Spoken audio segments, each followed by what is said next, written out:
Salam Skapsa bisa santun menuju prestasi dalam kompetensi.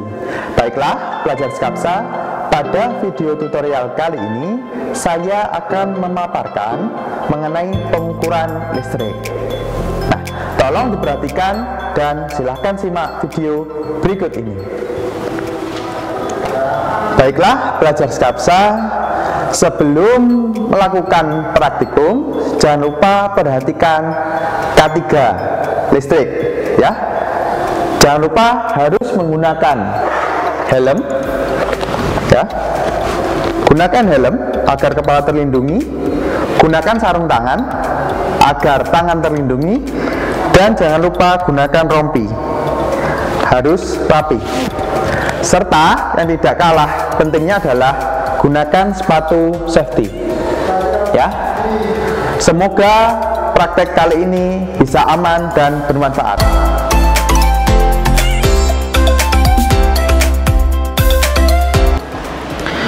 Baiklah pelajar Skapsa, pada kesempatan kali ini saya akan memaparkan beberapa peralatan ukur listrik yang sering digunakan dalam bidang kelistrikan, baik dalam bidang penerangan listrik, tenaga listrik, maupun instalasi motor listrik. Nah, alat ukur yang pertama adalah avometer analog ya. Jadi avometer analog seperti pada tampak di gambar di sini, bagian-bagiannya yaitu ada penunjuk ya. Jadi pembacaannya dilakukan secara manual menggunakan angka-angka dan berdasarkan jarum yang ada di sini. Kemudian terdapat selektor untuk mengatur pengukuran tegangan, arus ataupun hambatan. Selanjutnya pengukuran dilakukan menggunakan bantuan dari probe merah dan probe hitam. Ya, itu avometer analog. Selain avometer analog, yang digunakan yaitu ada avometer digital. Ya, avometer digital hampir sama. Perbedaannya adalah dia dapat digunakan untuk fungsi hold. Jadi penahan hasil pengukuran, mengetahui frekuensi ya, dan beberapa fungsi yang lainnya. Nah, bagiannya juga sama, ada bantuan probe untuk mengetahui, tapi pembacaannya, nah seperti yang terlihat, dia langsung ada nilainya, kemudian satuannya juga langsung muncul. Jadi untuk pemilihan saklar atau selektor lebih simpel. Oke. Selanjutnya ada alat ukur yang lain adalah tang klem meter ya, atau disebut tang ampere biasanya. Nah, tang ampere ini kita tinggal memilih selektor yang digunakan, mau pengukuran AC volt menggunakan bantuan probe, DC volt bantuan probe. Namun kalau arus menggunakan ini jepitan ini. Jadi tidak perlu memotong rangkaian listrik, tinggal kita masukkan kabel terus dijepitkan, nanti akan terukur ya. Pembacaannya dilakukan secara digital ya, di bawah sini. Nah, seperti itu. Dan alat ukur yang terakhir adalah triple pass ya. Triple pass di sini digunakan untuk mengetahui arah putar motor. Jadi apabila ada 3 pas dihubungkan dengan motor listrik, maka dapat disimulasikan di sini. Apakah akan berputar ke kanan atau berputar ke kiri? Apakah putarannya bagus atau tidak bagus? Ya, jadi seperti itu. Namanya triple pass tester. Oke. Nah, untuk lebih jelasnya silahkan nanti diperhatikan video selanjutnya.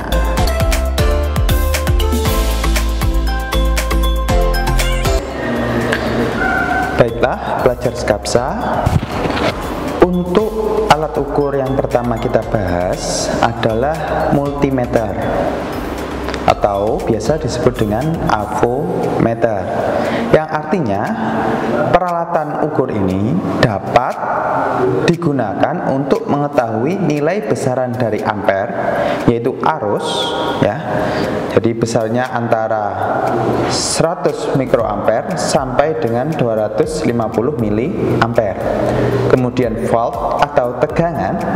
Nah, tegangan yang dapat diketahui dibagi menjadi dua. Yang pertama adalah AC, alternating current, ya, yaitu arus bolak-balik, tegangan arus bolak-balik, atau DC, direct current atau arus searah. Nah, besarannya sendiri berkisar antara 0,25 volt sampai 1000 untuk DC dan 10 sampai dengan 1000 untuk AC. Selanjutnya, selain dari ampere dan tegangan, alat ini dapat digunakan untuk mengukur hambatan, ya, atau tahanan listrik, mulai dari 0 ohm, ya, dikali 1 sampai dengan 2000 kilo ohm dikali 1K, ya. Jadi cukup besar sekali. Untuk langkah selanjutnya adalah melakukan kalibrasi yang bertujuan untuk mengembalikan avometer dalam keadaan normal, sehingga keakuratan dari pengukuran nilai besaran listrik dapat dijamin, ya. Bagaimana caranya? Pertama adalah perhatikan di sebelah sini. Nah, jarum yang paling kiri harusnya sejajar dengan 0. Kalau kalian menemukan jarum yang menyimpang seperti ini, maka kita harus memutar screw, ya, screw calibration.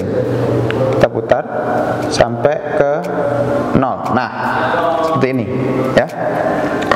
Kalau sudah kita pastikan bahwa sudah 0, maka langkah selanjutnya adalah memutar selektor. Jadi selektor diarahkan ke kali 1 pada ohmmeter. Nah, kalau sudah, kita satukan dua probe, ya. Jadi kedua probe disatukan. Nanti jarum akan ke kanan, ya, akan bergerak ke kanan, dan kita lakukan memutar ini sampai ke 0, sampai, nah, mendekati 0 seperti ini. Nah, kalau sudah sampai angka 0, maka bisa dikatakan bahwa avometer dapat digunakan dan pengukurannya akan sesuai. Baiklah, pelajar Skapsa, pada rangkaian yang saya miliki di depan saya ini, saya akan mencoba untuk mengukur tegangan yang ada pada rangkaian ini menggunakan avometer analog, ya. Langkah pertama yang harus dilakukan adalah kita memilih selektor, ya. Memilih selektor berapa? Ada 1000 dan 250. Kalau kita mengira-ngira, oh, ini adalah satu pas, maka besarnya tegangan kisaran antara 220 dan tidak lebih dari 250. Maka dari itu, saya akan memilih selektor 250, ya, seperti itu. Kemudian langkah kedua adalah saya akan memasukkan probe ke kotak-kotak yang ada di sini, ya. Saya masukkan probe, nanti jarum yang ada di sini dia pasti akan tergerak dan kita bisa membacanya. Oke, pelajar Skapsa, untuk pembacaan hasil pengukuran pada avometer analog akan saya jelaskan lebih rinci lagi, ya. Jadi gambar di sebelah kiri ini merupakan hasil pengukuran pada rangkaian yang saya praktekkan. Nah, saya ambil di sini skala batas ukurnya adalah 250 VAC, ya. Jadi perlu diketahui bahwasanya batas yang saya gunakan pada saat pengukuran adalah 250 volt AC, ya. Kemudian untuk melakukan pembacaan pada jarum di sini, silahkan diperhatikan.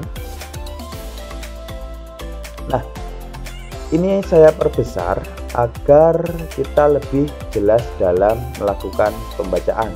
Nah, untuk melakukan pembacaan pada tegangan AC, maka yang kita lihat, garis yang kita lihat adalah yang warna merah ya, bukan yang warna hitam atas ini, tapi warna merah. Kemudian skala maksimum yang digunakan adalah ada 10, 50 atau 250. Nanti hasilnya juga akan sama ya. Jadi perlu diperhatikan hal tersebut. Nah, di sini muncul 225 dari mana? Antara 200 dengan 250. Berarti nilai tengahnya jika dibagi 2 adalah 225. Nah, di sini sebenarnya kita ketahui bahwasanya ada garis pendek berjumlah 4, 5 dihitung garis panjang ini. Jadi ada 1, 2, 3, 4 dan 5. Karena di sini ada 5 garis dan nilai dari antara garis tinggi menuju garis tinggi adalah 25 volt. Mohon maaf, 25. Maka untuk mengetahui per garisnya adalah 25 dibagi 5. Jadi satu garis di sini bernilai 5 ya. Nah, untuk perhitungannya akan saya masukkan. Nah, di sini hasil ukur sama dengan 205. Dari mana? Karena di sini 200 dan di sini adalah satu garis. Mohon maaf, mungkin kalau fotonya nanti lebih lurus, mungkin di sini pembacanya adalah 210 ya.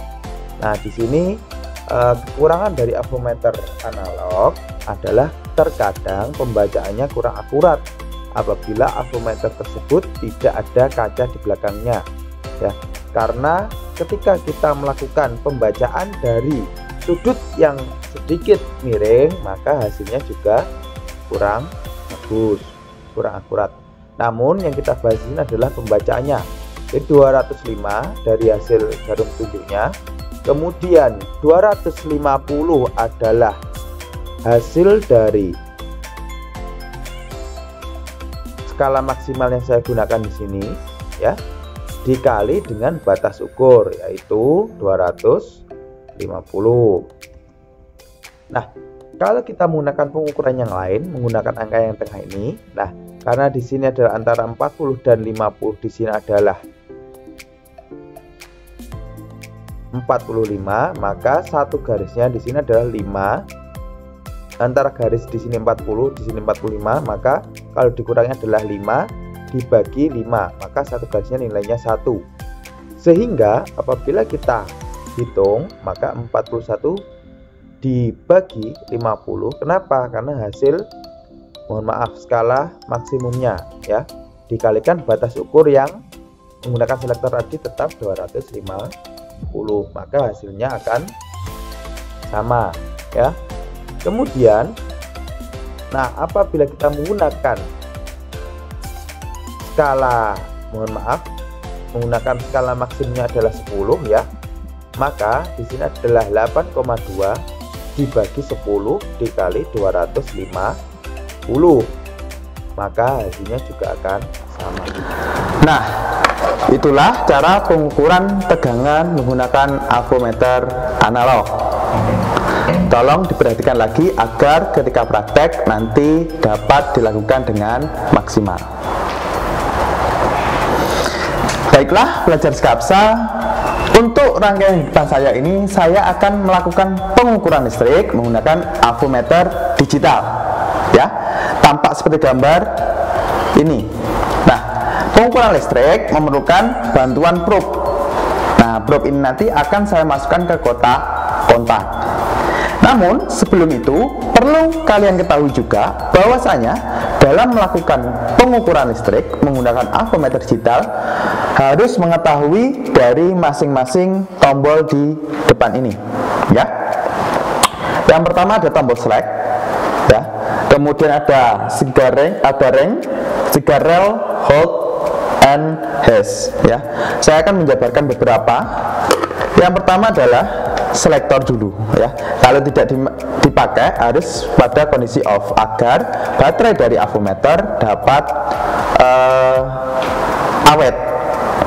Selanjutnya, ketika kita gunakan, kita tentukan dulu apa yang akan kita ukur. Apakah volt, apakah hambatan, apakah frekuensi, ataukah ampere atau arus, ya.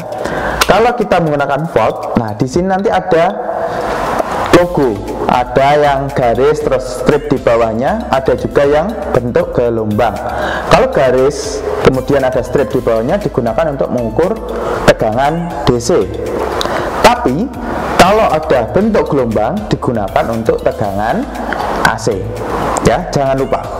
Karena yang kita ukur adalah arus kuat, arus bolak-balik, maka kita harus memilih, ya, memilih select menggunakan tegangan AC, ya, jangan sampai lupa. Kemudian kalau kita nanti mengukur, nah terkadang saat melakukan pengukuran angka yang ada di sini itu berubah-ubah seperti ini. Nah, agar angka tersebut tidak berubah-ubah, kalian dapat menekan tombol hold. Nah, dia akan berhenti, ya. Kalau sudah selesai, kita pencet hold lagi dan akan siap digunakan untuk pengukuran lagi, ya. Kemudian ada HZ, ya, Hertz. Ini nanti digunakan untuk mengetahui frekuensi yang ada pada rangkaian ini, ya. Jadi listrik di rangkaian ini nanti frekuensinya dapat diukur. Nah, langsung saja saya akan coba di sini, ya. Di sini, mohon maaf, akan saya sambungkan sumbernya saja agar terlihat, ya. Jadi saya sambung ke sumbernya. Di sini nanti akan kita ketahui. Oke, besarnya adalah, nah, di sini nilainya adalah 210, ya. Tegangannya sebesar 210 volt. Nah, dari sini kita dapat mengubah ringnya. Nah, terkadang ring di sini digunakan untuk menaruh keakuratannya. Apakah kita 210, sekian atau tidak digunakan, ya. Misalkan kita menggunakannya 1000 karena pada display yang ada di sini adalah 4 angka yang ditampilkan, ya. Fungsi hold, ya, nah, agar tidak berubah. Kemudian ada hash, ya, untuk mengetahui berapa frekuensi yang muncul di sini, ya, seperti itu. Oke. Nah, kalau sudah, jangan lupa setelah selesai digulung, nanti dirapikan, dimasukkan ke sini, dan saklar selektor harus dikembalikan ke off. Di sini saya akan melakukan pengukuran arus listrik pada rangkaian yang tadi menggunakan tang klem meter atau biasanya disebut tang ampere, ya. Nah, kelebihan dari tang ampere ini salah satunya adalah kita dapat mengetahui arus listrik tanpa harus memutus rangkaian listrik. Nah, caranya bagaimana? Nah, ini. Nah, awalnya selektor biasanya pada kondisi off, ya. Kemudian kalau kita mau mengukur ampere, nah kita arahkan selektor ke ampere yang warna biru ini, ACA, berarti ampere arus AC, ya, arus bolak-balik. Nah, saya arahkan ke 20 karena apa? Karena beban yang saya pakai di sini tidak terlalu besar agar hasil pengukurannya terlihat, ya. Nah, langsung saja akan ini sudah saya on-kan untuk sumbernya, tapi beban belum saya on-kan semua. Jadi akan saya tampilkan angkanya adalah 0. Saya masukkan ke yang bagian fasa, ya. Bagian fasa ternyata angkanya adalah masih 0. Kemudian saya akan menyalakan satu buah lampu, ya.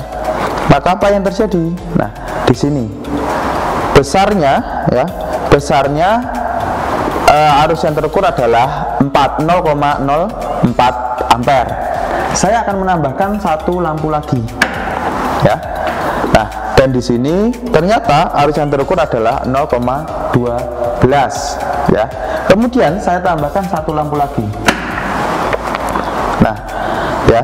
Jadi maksudnya adalah ampere atau tang klem meter ini mengukur arus secara waktu realitas ya.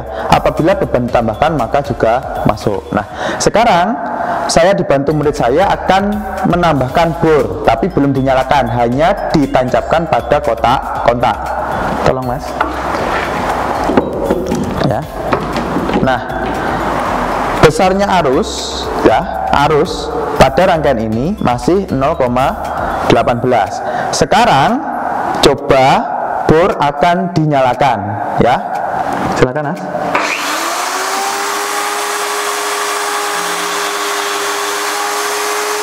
Sudah. Nah, kenapa tidak turun lagi setelah bor dimatikan? Karena ada fungsi hold di sini ya. Di sini kita lihat ketika bor dinyalakan ternyata arus yang terukur adalah 0,83 ya. Berarti besarnya arus yang digunakan oleh bor tadi juga dapat kita hitung ya. Namun ada beberapa hal yang tidak boleh dilakukan ketika memanfaatkan tang klem meter ini.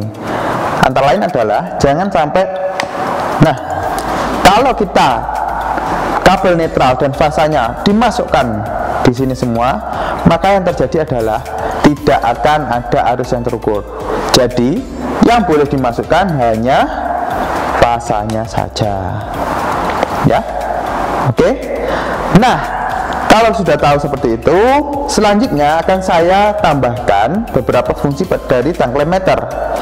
Antara lain adalah mengukur tegangan AC di sini menggunakan bantuan probe ya. Nah, prinsip kerjanya hampir sama dengan avometer digital. Selain itu, kita juga dapat mengukur tegangan DC ya di sini. Nah, sama-sama menggunakan probe merah dan hitam. Kemudian kita dapat melakukan pengukuran eksternal unit, mengukur hambatan ya. Nah, ini nanti tapi harus ada probe warna kuning lagi sebagai tambahan. Kita arahkan ke sini. Oke, itu tadi penjelasan saya mengenai tang klem meter. Jangan lupa semua syarat-syarat penggunaan tang klem meter harus dipenuhi agar pengukuran kalian lebih akurat. Selain itu, kalau sudah tidak kita gunakan, kita copot dan kita off-kan agar kita menghemat daya baterainya. Baiklah pelajar Skapsa, yang terakhir pengukuran listrik yang akan saya paparkan adalah mengenai triple pass meter ya. Triple pass meter ini biasa digunakan pada perakitan instalasi motor listrik. Nah, fungsinya adalah untuk mengetahui apakah tegangan 3 fase ini nanti dapat berputar ke kanan atau ke kiri ya, menggunakan triple pass ini kalau dihubungkan ke motor listrik 3 fasa ya. Terus kemudian yang perlu kita perhatikan, nah, di sini ada beberapa hal yang kita perhatikan. Ada len 1, len 2, dan len 3 ya. Nah, di sini nanti adalah indikator bahwasanya tegangan fasa itu masuk ke alatnya ya. Jadi kalau cuma satu nggak bisa nyala, tapi kalau sudah 2 masuk nanti pasti akan nyala, dan kita tahu bahwasanya mana yang belum masuk. Selanjutnya ada R dan L. L untuk left berarti putaran ke kiri. Kalau ini nanti nyala berarti kalau dihubungkan ke motor listrik 3 fase itu akan berputar ke kiri. Kalau yang R adalah berputar ke kanan ya. Jangan lupa ada R untuk right dan L untuk left, kiri. Nah, setelah ini saya akan meminta bantuan salah satu siswa untuk menghubungkan probe ini ke sumber 3 fase. Perlu diingat, yang dihubungkan hanya 3 fase-nya. Kita tidak menggunakan netral ya. Oke, silahkan Mas. Mulai dari warna merah dulu yang paling timur ya. Kemudian warna hijau. Nah, sudah nyala 2 ya. Kalau 1 tadi belum nyala, tapi kalau 2 sudah nyala. Kemudian akan saya tambahkan lagi yang warna kuning. Silakan Mas. Nah, Nah, kalau sudah dihubungkan tapi masih nyala 2, berarti yang warna kuning belum masuk. Jadi kita benarkan lagi rangkaian di warna kuning. Nah, kalau sudah akan muncul tampilan seperti ini ya. Tampilan seperti apa? R nyala. Berarti kalau dihubungkan ke motor listrik, maka dia akan berputar ke kanan. Nah, akan saya coba untuk membuat berputar ke kiri dengan cara membalik hubungan yang kuning dengan yang hijau. Kita balik, silahkan Mas dicoba ya. Nah, seperti ini ya. Ini akan berputar ke kiri. Nah, jadi sebenarnya arah putaran motor itu ditentukan dengan bagaimana urutan fasa masuk ke motor listrik. Untuk itu diperlukan alat yang dinamakan triple pass meter ini. Baiklah pelajar Skapsa, demikian video tutorial mengenai pengukuran listrik kali ini. Jangan lupa berikan like dan komentar untuk memperbaiki video tutorial selanjutnya. Klik subscribe dan tekan tombol lonceng supaya kalian tidak ketinggalan informasi. Dan share jika menurut kalian video tutorial kali ini bermanfaat untuk orang lain. Sampai jumpa di video kita selanjutnya. Salam Skapsa bisa. Sekolah Berbudaya Industri, berkarakter wirausaha, menjadi idola sekediri raya.